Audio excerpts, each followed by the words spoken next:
శ్రీవారి దర్శనం కోసం వచ్చే భక్తులతో తిరుమలలో రద్దీ కొనసాగుతుంది.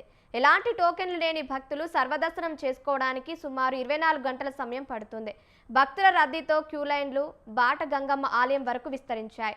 నిన్న ఒక్కరోజే 71,008 మంది భక్తులు స్వామివారిని దర్శించుకోగా 36,144 మంది భక్తులు తలనీలాలు సమర్పించి మొక్కులు చెల్లించుకున్నారు. నిన్న శ్రీవారి హుండీ ఆదాయం 3.52 కోట్లుగా నమోదైనట్లు అధికారులు వెల్లడించారు.